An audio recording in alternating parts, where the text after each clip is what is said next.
Hello, everyone. I'm here with Sam Pakan. We're going to be talking about him, his book Jesse Seed, and a book coming up called A Bed in Sheol. So, Sam, how are you today? I'm doing well, thank you. Very good. What are things like down there in Texas right now? That's where you're at, right? Right. Well, it's typical for Texas. We're going from lukewarm to freezing and then back again. Tomorrow's going to be really cold. Probably a normal day in Wisconsin, but cold for us. Yeah, it's about 20 degrees right now, and I see snow flying. How often do you see snow? 3 or 4 times a winter. Okay. All right. Well, we see it 3 or 4 times a day, so I guess Yeah. trade-offs. So, why don't you go ahead and tell us a little bit about yourself? Okay. Well, I received my bachelor's in English Lit at West Texas State University, and after graduating, I went to San Diego to work in a neurology lab. And I quickly learned that the ability to quote Shakespeare didn't qualify me to work in a med school. So after less than a year, I returned to my dad's ranch, and he gave me the farming end of the operation, which was a trick. Not really. In a couple of years, I was considering grad school, so I started taking night classes and ended up going full-time to grad school until I got my master's. And after that, I taught freshman comp there at that university for a couple of years. But I was lured away from academia by the bright lights of the publishing world, which I know has been a draw to you as well. And then in doing that, I wrote for Accent West, which is a regional magazine, for a few years. And after that, I taught high school English for 3 years, senior high. And since then, I've been raising cattle and debt. And debt? And debt. Well, you're in good company these days. Yeah, no kidding. Yeah. So, so folks should know that I publish Sam's book, Jesse Seed. My company is the Thanatos Publishing Group, and we're looking forward to publishing his next one as well. But why don't you tell us a little bit about Jesse Seed? Is Jesse Seed your first book? It was my first book that anyone read. Okay. I had made a previous attempt at writing a novel, but I didn't want anyone to see it, so we'll not talk about that. Okay. All right. Well, tell us more about Jesse Seed then, and include the inspiration for it, and just let the spirit move you. Okay. Well, the inspiration was that I had carried this story in my cranium for at least 3 decades, and I'd gotten to know the characters extremely well, and they evolved, and the story evolved and changed, but I was so involved in the cattle business, I didn't have time to write. So I made a big change in my business about 20 years ago, and the change was it didn't require as much time, and so in the evenings I began writing. And I've always been a fan of The Greatest Generation, and so I set the book at that time. Jesse Seed opens in August of '41, which would be 4 months prior to the attack on Pearl Harbor. Yeah, that's right. The protagonist, David Drimmer, had given up his academic career and returned home after his father was paralyzed. And he was a man with some problems. I mean, he had a lot of resentments against his father, not just for his having to return home, but the two had not done well together after his mother died. His mother died at an early age. And but around the time of the declarations of war against Japan and Germany, David is told that he has impregnated a young woman that he scarcely knows. He marries Dolores, but joins the Air Corps to escape a difficult union. In fact, there is no union. The marriage is not even consummated. But after training, he becomes a ball turret gunner on a B-17 and sent to Ridgewell Air Force Base, or Air Base, in East Anglia. And that took almost a 2-year process at that time. But after surviving one of the first deep penetration bombings into Germany, he and his crew were shot down over Belgium. And David has made a best friend of the tail gunner, Bear Billington, and they are the last two to bail out of the plane. So they arrive and they hit in almost the same place. And Bear takes care of David, who's badly injured, and Bear is also injured, but they're captured by the Dutch resistance and protected. And during his convalescence, he meets and falls in love with the Nicole Surratt, resistant operative. And while attempting to make it back to England, David and Bear are captured by the Wehrmacht. And could have been death sentence, but Luftwaffe Lieutenant Heinrich Schneider demands custody of David because he is second lieutenant. He has rank, and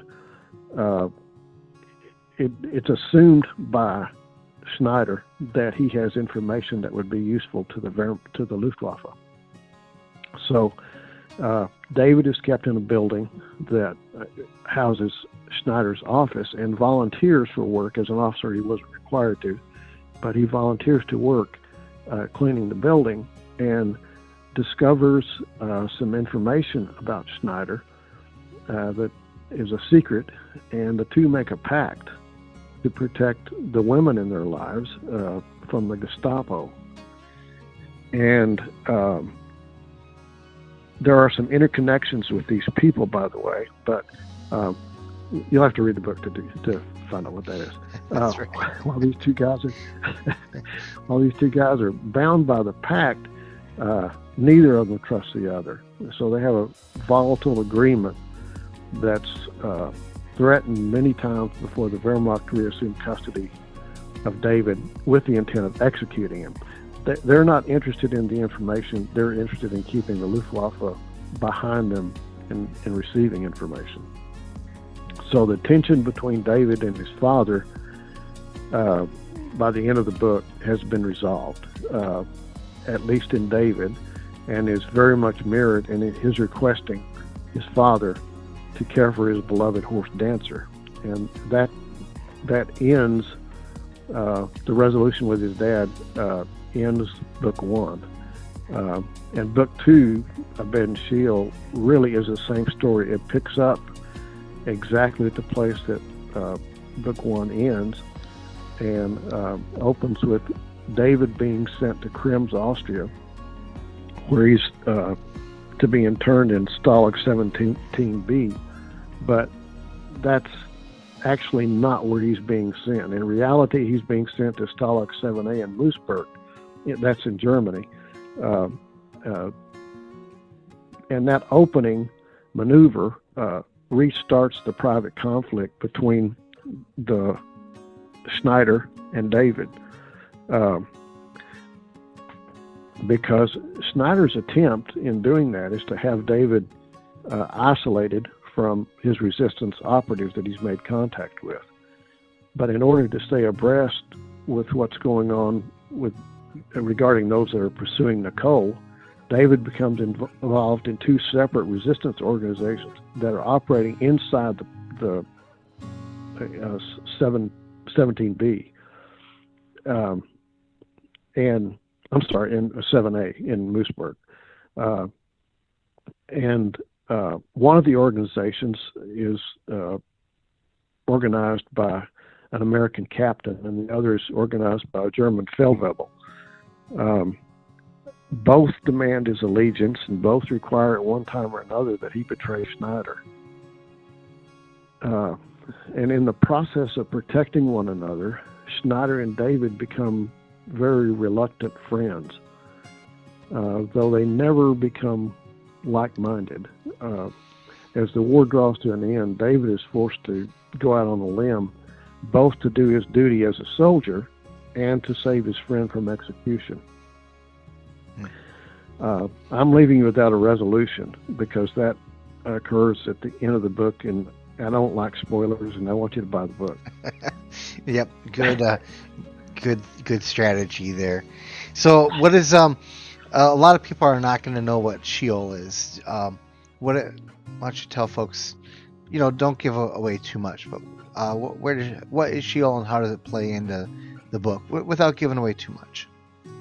Okay, Sheol is the Hebrew term for the grave, and it has all kinds of implications theologically that it's a place of it can be seen as a place of torment as well. And of course, the parallel here is David's internment in the POW camps. He is sent to two separate ones, and his anguish over his need to protect both Nicole and her other operatives that she works with in the Dutch underground. The Dutch underground, by the way, at this time, does not mean they were in the Netherlands. They were actually shot down in Belgium, but the Dutch underground was so well organized that it reached into Belgium, and many Belgians were part of that organization, or separate organizations. Okay. One of the things that I liked about Jesse Seed is, and even in your overview, there's so much stuff that's going on, so many intricate threads of narrative that are being wound together. This is true about anybody's life. I understand that, but if you look at an individual who went through like World War II and that experience, and you get beyond the top line summary of their life, actually there's so many strange things that happen in any one person's life. Yes. that you can't even imagine that it happened. But people were all over Europe, escaping one situation after another. Everything was, an author could hardly imagine what people actually went through, and you captured that in some respects in Jesse Seed. I like that. Of course, it's a little hard for us to keep track of our own life, to learn about somebody else's through a book. It's something else. That every person is a novel. My mom was very much into genealogy, and I didn't really appreciate that at the time until I read a letter of a what would it be, a great grandfather who was fighting on the side of the Confederacy, and wrote a letter home listing all his assets, and which were really meager. But among those was a slave whom he requested his wife to set free, in the event of his death. And it put a face on history, and really made me appreciate, the lives, what people were risking when they went to war, when they, these national moves became personal moves. Sure. Yeah. So tell us a little bit about your, perspective about literature and fiction. Well, literary fiction, I think sometimes there's a false dichotomy between commercial and literary fiction. But one of the things that I think, probably the thing that literary fiction has to have that commercial fiction doesn't have to have, and that is theme. It has to have an overruling idea. You have to carry away some truth that it's not just an exciting read and you can go on and do something else. It should change you in some way. And for instance, in the first book, David's weakness is his inability to confront and to take a stand in the face of adversity. And in part, it's his inability to say no, which is what ends up changing his entire life by marrying Dolores. Mm-hmm. And that weakness in especially the second book has become his greatest strength, because he's learned to conquer it, and not conquer it in his own strength. And that is one of the themes of the book. There's multiple themes, but themes can be conveyed in literary fiction through two major sources that I'm aware of. Now, somebody else can come up with more, but the first, I think, is elevated language, and that's a thematic vehicle, because the writer doesn't have to preach. He doesn't have to become didactic to get a truth across, because if he presents it poetically, it's presented to the emotions first, and then the intellect picks it up.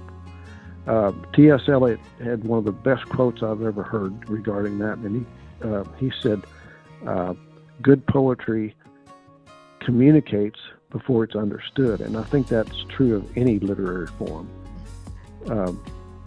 And the other vehicle for conveying theme is characterization. And characterization, I would define as a depth of insight in what it means to be human.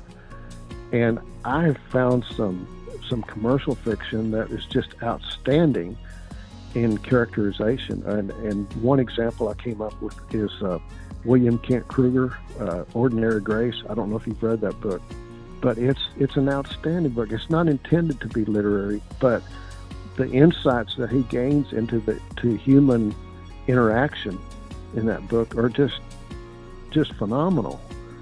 And that makes it literary fiction to me. Okay. Well, I have a feeling that we should maybe give you an opportunity sometime to put on the English teacher hat and let you, maybe help some authors along at a different level. But we're gonna start wrapping it up here. When can we expect A Bed in Sheol to be ready for publication? I'm thinking it will be, ready on my end. I'm thinking within the next 4 to 6 months. Okay. A lot of that depends on. I'm really to the point that I'm within a week I could be ready, but I have to send it to a copy editor, and a lot depends on his schedule. So I'm basically ready. All right. Well, I know that you and I are already starting to talk about the cover design, and yes. So this is going to start moving pretty quick. So, do you have any concluding words or anything before I wrap it up? Anything that we didn't touch on that you wish we had? Oh, I would like to tell a story. Yeah. And I promise I'll keep it short. Okay. It's one of my favorite stories. After Jesse Seed came out, I was confronted by an ex-student, and it was a tongue-in-cheek, and he's a humorist guy. He's a funny guy. And he asked me the difference between fiction and a lie, or a novel and a lie, I believe he said. And fortunately for me, he posted that on Facebook on a private message, so I had time to respond, because I don't think quickly. But what I told him was that fiction is much harder to get published than a lie. And it hadn't been that long, but I have to say it's more true today than it was then. Yeah, I think so. Yeah, that's we'll just leave that right there. Sure.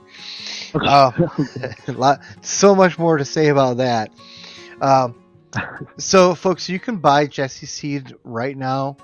You can buy it on Amazon, of course.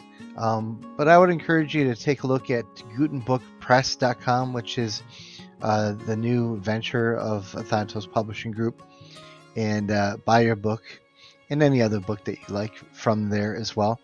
And make sure that you find a way to stay connected through our mailing list or Facebook connections, so that when a bed in Sheol is ready to buy, you will be able to buy it because you'll know about it. So we will put links in the description of this video on ways to buy Jesse Seed and also ways to stay in touch. Sam, thanks for being with us this morning, and enjoy your cold Texan weather for the 5 minutes that you have it. Thank you very much for calling. I appreciate it very much. Thanks, Sam. Have a good day. You too.